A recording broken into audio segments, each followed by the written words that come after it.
Hi, everyone. Welcome to the Arm Coach Podcast, episode 15. I have a question for you. What have you done today? What have you spent your day doing? When did you get out of bed? What did you eat? Did you go to work? Did you exercise? Did you spend time on your phone, on Facebook? Did you watch TV? What did you do today? Think about this because today we're talking all about our actions. It's the third episode of the Think, Feel, Act cycle, and actions is the third part. So that's what we're going to be talking about today. So think about, what did you do? I want you to keep that in mind while you're listening to today's episode.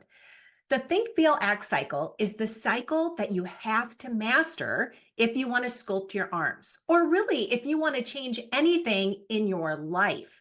Learning how to tell the difference between the different parts of the cycle is key if you want to understand why you eat more than you want, why you feel like you rely on scrolling on your phone in certain situations or when you feel certain ways, and why it's really crucial if you want to understand why it sometimes can feel difficult to maybe cut back, and how to actually unlearn your desire. So, just to recap, in an earlier episode, I talked all about the first part of the cycle, your thoughts. And just as a reminder, a thought is just a sentence in your mind. It's the language that is running through your head that you use to assess and judge yourself and the world around you, your past, your future, whatever. Now, here's the thing. Most of us don't question or challenge our thoughts. We just take all of them at face value. If you haven't listened to episode 13, if you're not clear on what your thoughts are or why you need to pay attention, go back and listen to that episode. In the last episode, I talked all about the second part of the Think, Feel, Act cycle, your feelings. Now, your feelings are separate from your thoughts, although most of us don't treat them that way. They are a single word: happy, sad, angry, anxious, awkward, whatever feeling state you can imagine. Now, feelings are located in your body. Every emotion is going to produce a different set of physical sensations. Your heart rate is going to change. Your breathing may speed up or slow down. Your muscles might tense or relax. The list will go on. And you'll be surprised how much you notice is happening in your body when you start to pay attention to what your emotions feel like.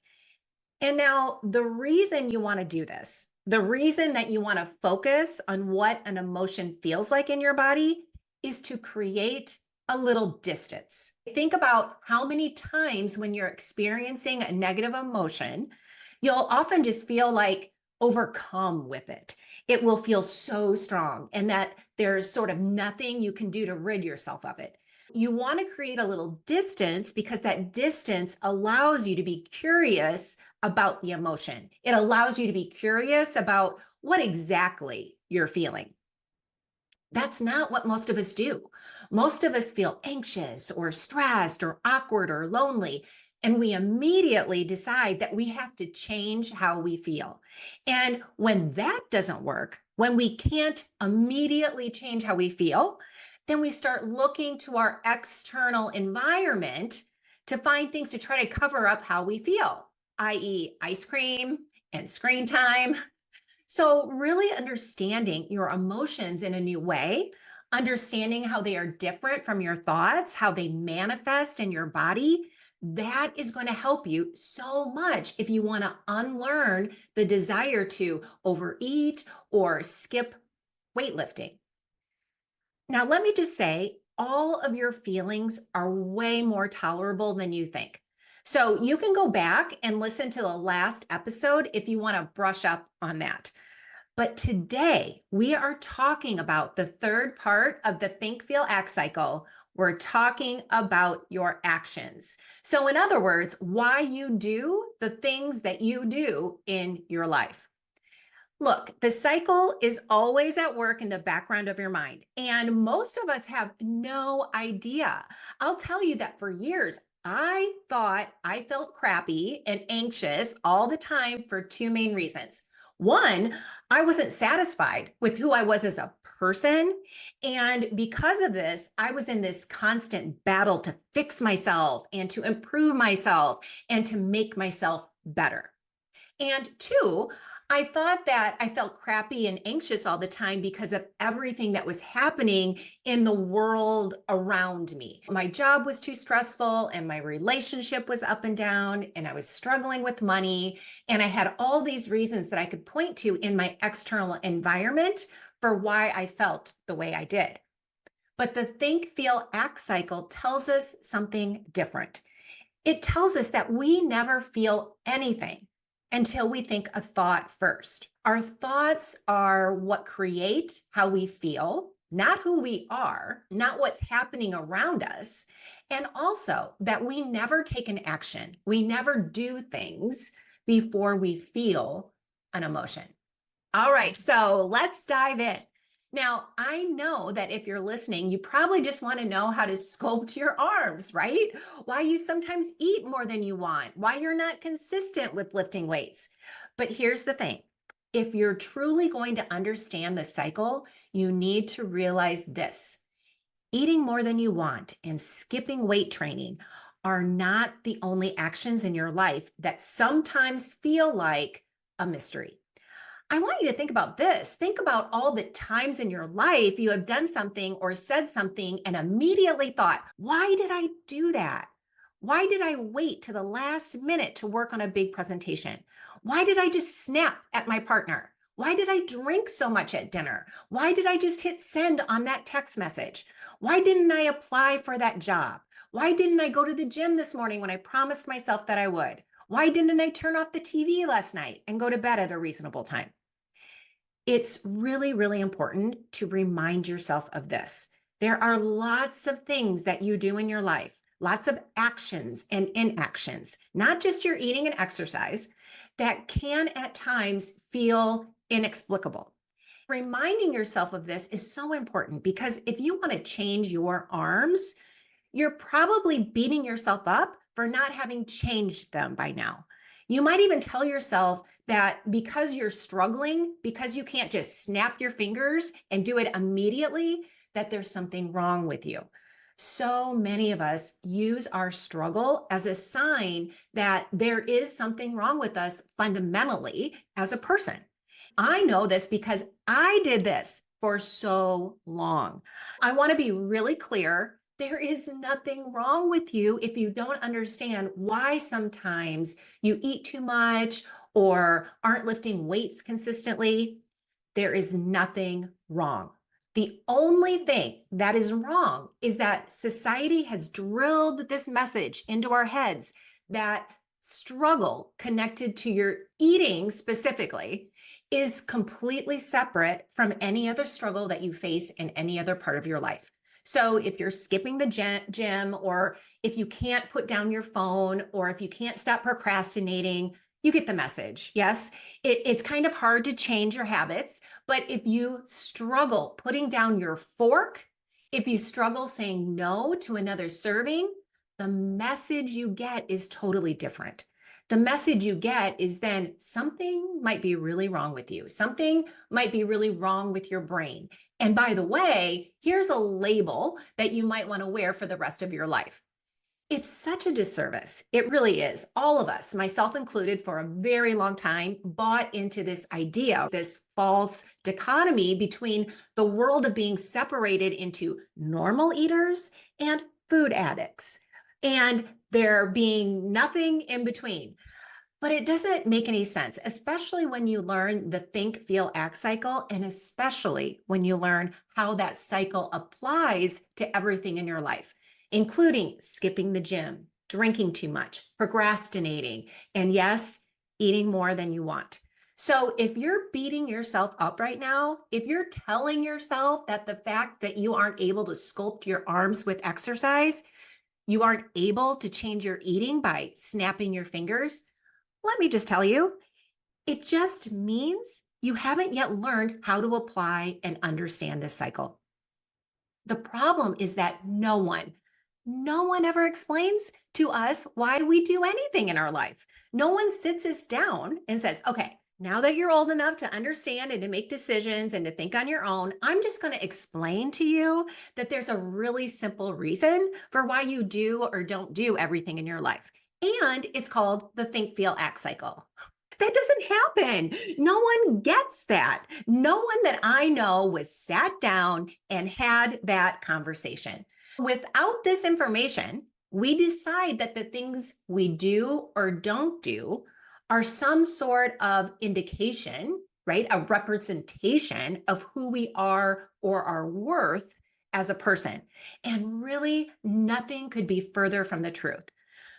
The good news is this: the reason you do or don't do everything in your life is truly very, very simple. The reason you take any action is how you felt at the time. Anything you do or don't do is because of a feeling you have in your body. And this includes the action of overeating or skipping weight training. I want to give you an example that came up recently when I was working with one of my clients. We were talking about going out to dinner with friends. Now, you may have been in this situation as well. Maybe you promised yourself that you wouldn't eat sugar and flour. Maybe you were taking a break, maybe trying to lose a few pounds, whatever it was. If you've been in this situation before, you're going out with friends, you want to hang out with people, everybody's going out to dinner, but you promised yourself, you know what? I'm not going to consume sugar and flour tonight. But as soon as you get there, you start thinking, well, it's been a long day. I was really stressed. I just want to take the edge off. You think to yourself, I deserve a treat. So instead of asking the bartender for a club soda, you order a margarita. And what might happen is that after that first drink, maybe there's nachos, maybe there's tacos, maybe even churros.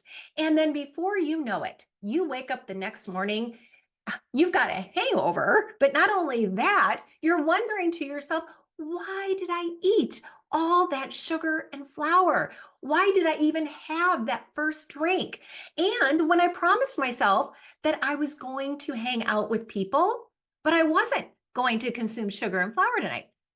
So here's what would happen for me.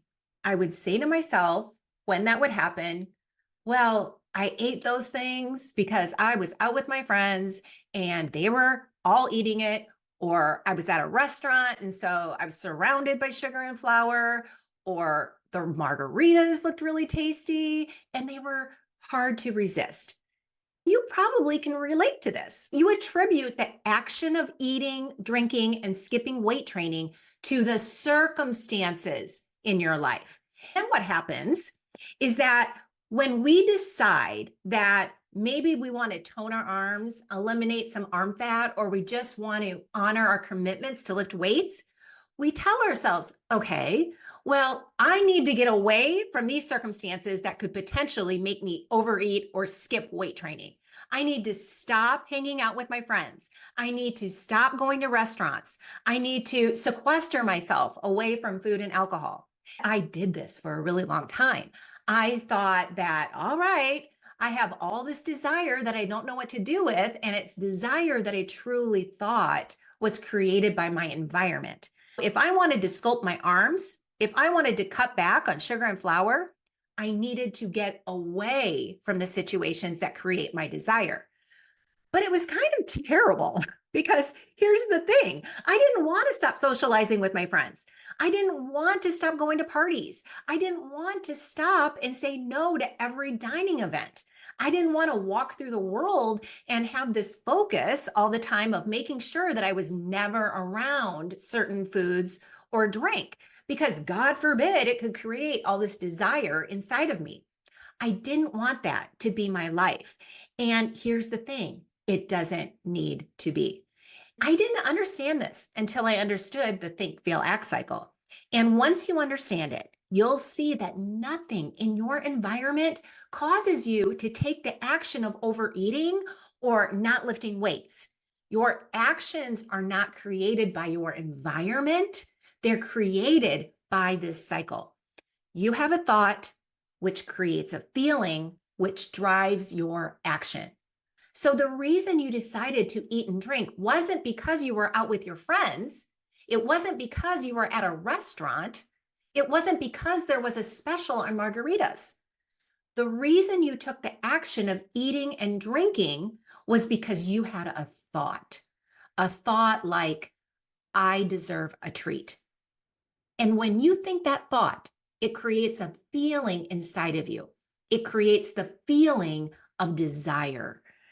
When you feel desire in your body, you're prompted to act. You're prompted to order that margarita instead of a club soda.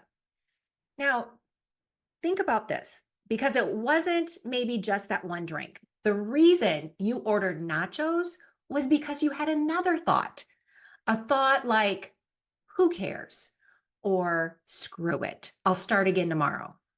We have these thoughts that create desire inside of us. And so many of us have gotten in the habit of responding to our desire with the action of saying yes to food, to drink, to another episode, whatever it is for you. But this isn't what we tell ourselves. We tell ourselves that we made the decision because it was too hard to resist our desire, or we blame our desire on our friends, or the menu, or the drinks, or the show, or the setting, not realizing the role of our thoughts in all of this, not realizing how our thoughts create our desire in the first place. Not only that, we have no idea why we eat way more than we wanted or walked past the weights, because we're not paying attention to all the additional thoughts. The additional thoughts like, who cares? Screw it. One more won't hurt. I'll start again tomorrow. It doesn't matter. Now, for some of you listening, I know that you may be thinking, yes, this makes sense. Like, I understand what you're saying, but I don't even notice my thinking. I'm not even noticing that there's a thought there. And for some of you, you might have that experience of feeling like you ate the entire basket of chips and you don't even know what happened. The only reason is because you're not yet practiced at noticing your thoughts. You're not yet practiced at noticing how your thinking creates how you feel and how your feelings drive your actions. But I'll tell you, once you start paying attention, once you start noticing the think, feel, act cycle at work, you will start to get a new awareness about why you do the things you do. And I promise it will change everything. I am telling you, this cycle, the think, feel, act cycle, it really blew my mind. In large part because I couldn't believe that it could possibly be this simple. I had been so focused on figuring out what was wrong with me. What is wrong with me that I seem to have this big desire? What is wrong with me that I keep seeming to say yes all the time? What is wrong with me that my eating and exercise is so unpredictable? And I kept looking for that answer. I kept looking for the reason, the kind of fundamental flaw, the explanation for why I was doing these things that I didn't want to do. And all I had to do was start paying attention to what I was thinking. But here's the other thing. Yes, learning this blew my mind. But you know what? I was also kind of frustrated. I really was, because when I finally understood the role of my thinking and how my thinking created my desire for sugar and screens in the first place, and how that desire then drove my actions, when I understood how simple it was, I was also kind of frustrated that it took me 20 years of struggling for someone to explain this to me. I had spent so much time thinking there was something wrong with me, or that I was just born with too much desire, or that I just lacked willpower or discipline. And meanwhile, no one ever told me that I was the one creating my desire to overeat and to not lift weights. I was unconsciously doing that with my thinking, and that I could change it. That if I created my desire with my thoughts, for the most part, and those thoughts were unconscious or thoughts that I didn't notice until I started paying attention, that if I started noticing my thinking and started consciously practicing and changing my thoughts, that I could actually change my desire.